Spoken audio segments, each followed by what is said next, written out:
Praise the Lord. കർത്താവിൻ്റെ അതിപരിശുദ്ധമായ നാമം ഇന്ന് പ്രഭാതത്തിൽ വീണ്ടും ഒരു പ്രാവശ്യം കൂടി വാഴ്ത്തപ്പെടുമാറാകട്ടെ. ഈ പകൽ നമുക്ക് ഒരുമിച്ച് ഈ പ്രഭാതത്തിൽ കർത്താവിൻ്റെ സന്നിധിയിൽ ഈ ഓൺലൈനിലൂടെ നിങ്ങളോട് സംസാരിക്കുവാൻ സ്വർഗത്തിലെ ദൈവം അനുവദിച്ച വലിയ കൃപയോർത്ത് ഞാൻ കർത്താവിന് സ്തോത്രം ചെയ്യുന്നു. എൻ്റെ ശബ്ദം കേൾക്കുന്ന എല്ലാ പ്രിയപ്പെട്ടവരെയും കർത്താവ് ധാരാളമായി അനുഗ്രഹിക്കുമാറാകട്ടെ എന്ന് ഞാൻ വളരെ ആത്മാർത്ഥമായി പ്രാർത്ഥിക്കുന്നു.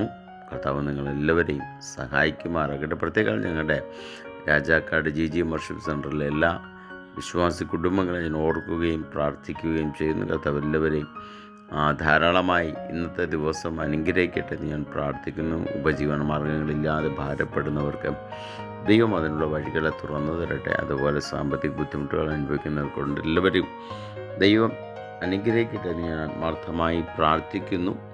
ഞങ്ങളുടെ ജി വർഷിപ്പ് സെൻറ്ററിൻ്റെ മറ്റെല്ലാ പ്രിയപ്പെട്ടവർക്കും കർത്താവ് യേശുക്രിസ്തു നാമത്തിലുള്ള ഈ പ്രഭാത വന്ദനത്തെ ഞാൻ അറിയിക്കുകയാണ്. കർത്താവ് ധാരാളമായി അനുഗ്രഹിക്കുമാറാകട്ടെ. ഇന്നത്തെ ചിന്തയ്ക്കായി ഒരു വേദഭാഗം ഞാൻ വായിക്കുന്നു. പ്രത്യേകം ഇന്ന് നമ്മുടെ സ്വാതന്ത്ര്യ ദിനം ലഭിച്ച ഒരു ദിവസമാണല്ലോ.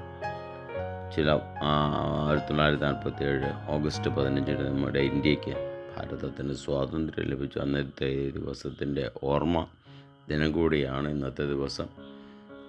വചനത്തിൽ നമുക്ക് ഈ സ്വാതന്ത്ര്യത്തെക്കുറിച്ച് ചിന്തിക്കുമ്പോൾ ഒരു ഭാഗത്തിൽ നമുക്ക് കാണുവാൻ സാധിക്കുന്നു. ഗലാത്യർക്ക് എഴുതിയ ലേഖനം 5-ാമത്തെ അധ്യായം അതിൻ്റെ 1-ാമത്തെ വാക്യത്തിൽ അവിടെ നമുക്ക് ഇപ്രകാരം കാണുവാൻ സാധിക്കുന്നു: സ്വാതന്ത്ര്യത്തിനായിട്ട് ക്രിസ്തു നമ്മെ സ്വതന്ത്രരാക്കി, ആകയാൽ അതിൽ ഉറച്ചു നിൽപ്പിൻ, അടിമനുഖത്തിൽ പിന്നെയും കുടുങ്ങിപ്പോകരുത്.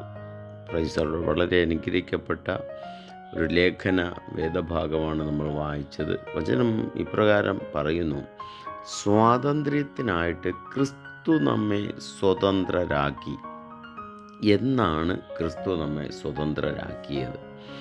ആമേൻ, ഹല്ലേലൂയ. 1947 ഓഗസ്റ്റ് 15 ഇന്ത്യക്ക് സ്വാതന്ത്ര്യം കിട്ടി. എന്നാൽ കർത്താവ് യേശു ക്രിസ്തു നമ്മെ സ്വാതന്ത്ര്യരാക്കിയിട്ട് ഏകദേശം 2024 വർഷങ്ങൾ പിന്നിട്ടു. Praise God, hallelujah. 23 വർഷം പിന്നിട്ട് 24 വർഷത്തോളമാകാൻ പോകുന്നു.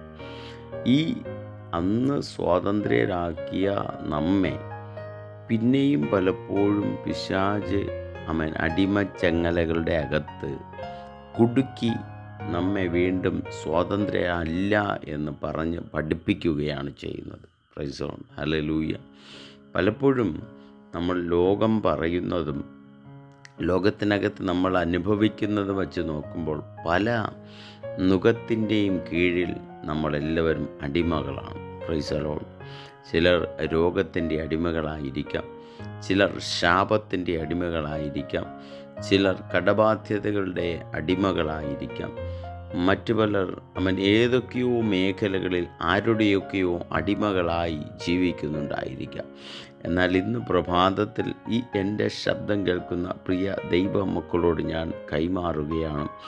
സ്വാതന്ത്ര്യത്തിനായിട്ട് നമ്മുടെ എൻ്റെയും നിങ്ങളുടെയും സ്വാതന്ത്ര്യത്തിനായിട്ട് ക്രിസ്തു നമ്മെ സ്വതന്ത്രരാക്കി. എങ്ങനെ? നമുക്ക് യേശുവിൻ്റെ ചരിത്രമൊന്ന് നോക്കുമ്പോൾ യേശു ഈ ഭൂമിയിൽ കടന്നു വന്നത് മറ്റൊന്നിനുമായിരുന്നില്ല, പാപത്തിൻ്റെ പരിഹാരമായിട്ട് യാഗമാകുവാൻ വേണ്ടിയായിരുന്നു. എന്തിനു വേണ്ടിയാ?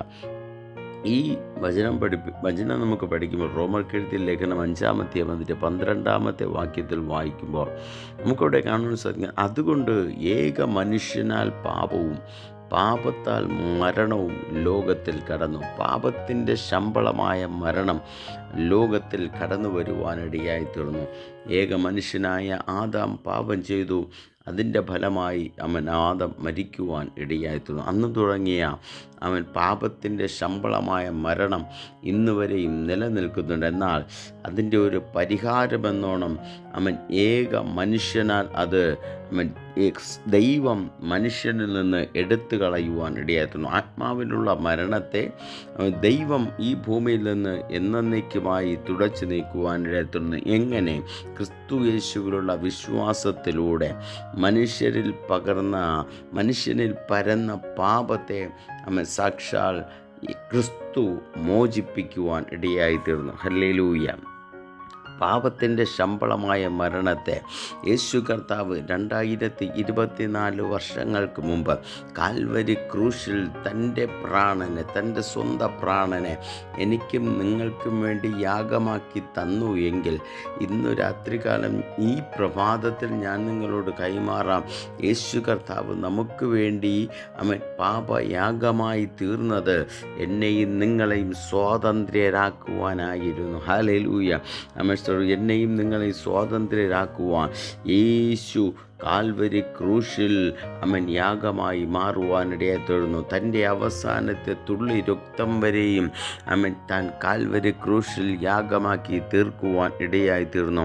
ഒത്തിരി വേദനകൾ അനുഭവിച്ചു യേശു കർത്താവ്. എന്തിനു വേണ്ടിയാ? എൻ്റെയും നിങ്ങളുടെയും പാപത്തിൻ്റെ പരിഹാരത്തിന് വേണ്ടി ഒരുപാട് കഷ്ടതകൾ അനുഭവിച്ചു. താൻ അനുഭവിക്കേണ്ടതായിരുന്നില്ല. യേശു കർത്താവിനെ കുറിച്ച് വേദപുസ്തകം പഠിക്കുമ്പോൾ നമുക്കറിയാം, നമുക്കവിടെ കാണുവാൻ സാധിക്കുന്നു, പല കോടതികളിലും മാറി മാറി വിസ്തരിച്ചിട്ടും അവൻ്റെ മേൽ പാപമില്ലായിരുന്നു. അവനെ വിധിക്കുവാൻ ഹെരോദാവിനോ പീലാത്തോസിനോ വിധി പുറപ്പെടുവിക്കുവാൻ അവർക്കുള്ള വിധികളെ അവരുടെ കോടതികൾക്ക് അത് കഴിഞ്ഞില്ല. എന്തുകൊണ്ടാണെന്നറിയാം? അവൻ പാപമില്ലാത്തവനായിരുന്നു. ആരൊക്കെ എന്തൊക്കെ പാപം അവൻ്റെ മേൽ ചുമത്തുവാൻ നോക്കിയോ അതൊന്നും തെളിയിക്കുവാൻ കഴിയാതെ യേശു കർത്താവ് പാപമില്ലാത്ത ഒരു വ്യക്തിയായി തീർന്നു. പക്ഷേ എന്തിനു വേണ്ടി യേശു ക്രൂശിൽ തൻ്റെ ശരീരത്തെ ഏൽപ്പിച്ചു കൊടുത്തു എന്നറിയാമോ? ഇന്ന് രാത്രി ഈ പ്രഭാതത്തിൽ എന്നെ കേൾക്കുന്ന ദൈവത്തിൻ്റെ മക്കളെ, കർത്താവ് ഈ ഗലാത്യർ ലേഖനത്തിൽ പറയുന്നത് പോലെ സ്വാതന്ത്ര്യത്തിനായിട്ട് ക്രിസ്തു നമ്മെ സ്വതന്ത്രരാക്കി. ഈ ഭൂമിയിൽ യേശു കടന്നു വന്നത് നമ്മെ സ്വതന്ത്രരാക്കാൻ വേണ്ടിയാണ്. നമ്മൾ മരിക്കേണ്ടിയിരുന്ന ഇടത്ത് നമ്മൾ ലോകം വിട്ട് നശിച്ചു പോകേണ്ടിയിരുന്നിടത്ത്, ലോകത്തിൽ പാപത്തിൻ്റെ അടിമകളായി നമ്മൾ എല്ലാവരും മരിച്ചു പോകേണ്ടിയിരുന്ന ഇടത്ത് യേശു കർത്താവ് തൻ്റെ ശരീരത്തെ ഏൽപ്പിച്ചു കൊടുത്തിട്ട് നമ്മെ രക്ഷിക്കുവാൻ ഇടയായിത്തീർന്നു. ഇന്ന് പ്രഭാതത്തിൽ എൻ്റെ ശബ്ദം കേൾക്കുന്ന പ്രിയപ്പെട്ട സഹോദരി, മാതാവേ, പിതാവേ, എൻ്റെ ശബ്ദം കേൾക്കുന്ന നിങ്ങൾക്ക് വേണ്ടി യേശു കർത്താവ് യാഗമായി തൻ്റെ ശരീരത്തെ ഏൽപ്പിച്ചു കൊടുത്തിട്ട് നമ്മെ അതിനകത്ത് നിന്ന് ദൈവം വിടുവിച്ച് സ്വതന്ത്രരാക്കുവാനിടയായിത്തീർന്നു. പക്ഷേ ഇന്ന് പകൽക്കാലം ഞാൻ നിങ്ങളോട് ചോദിക്കട്ടെ, എത്ര പേർ ആ സ്വാതന്ത്ര്യത്തിൽ ഉറച്ചു നിൽക്കുന്നുണ്ട്? പലർക്കും സ്തോത്രം യേശുവിനെ അംഗീകരിക്കുവാൻ പോലും കഴിയുന്നില്ല. പലർക്കും യേശുവിനെ സ്വീകരിക്കുവാൻ പോലും കഴിയുന്നില്ല. നമുക്ക് വേണ്ടി യാഗമായി തീർന്ന, നമുക്ക് വേണ്ടി വേദന അനുഭവിച്ച, നമുക്ക് വേണ്ടി കഷ്ടത അനുഭവിച്ച ആ യേശു കർത്താവിനെ ഒന്ന് സ്വീകരിക്കുവാൻ ഇന്ന് പ്രഭാതത്തിൽ നിങ്ങൾ തയ്യാറാണോ? സ്തോത്രം. വചനം പറയുന്നു, യേശു നമ്മളെ സ്വതന്ത്രരാക്കി. ആകയാൽ അതിൽ നിങ്ങൾ ഉറച്ചു നിൽക്കണം. ഹല്ലേലൂയ. ഏതിൽ ഉറച്ചു നിൽക്കണം? ക്രിസ്തുവിൻ്റെ സ്നേഹത്തിൽ ഉറച്ചു നിൽക്കണം.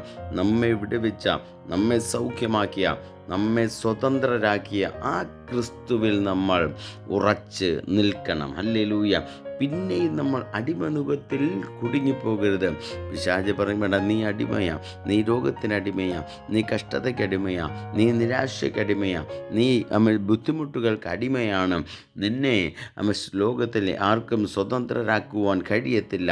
ഇന്ന് പ്രഭാതത്തിൽ ഞാൻ നിങ്ങളോട് ചോദിക്കട്ടെ, നമ്മൾ ലോകം പറയുന്ന വാക്കുകളും ലോകത്തിൻ്റെ ചിന്തകളുമാണ് നമ്മുടെ ശ്രദ്ധയിലേക്ക് കടന്നു വരുന്നത്. എന്നാൽ ഇന്ന് പകൽക്കാലം ഈ ദൈവവചനത്തിൻ്റെ അടിസ്ഥാനത്തിൽ എൻ്റെ ശബ്ദം കേൾക്കുന്ന പ്രിയപ്പെട്ടവരെ, ഞാൻ നിങ്ങളോട് കൈമാറാം. നിങ്ങൾ സ്വതന്ത്രരാണ്.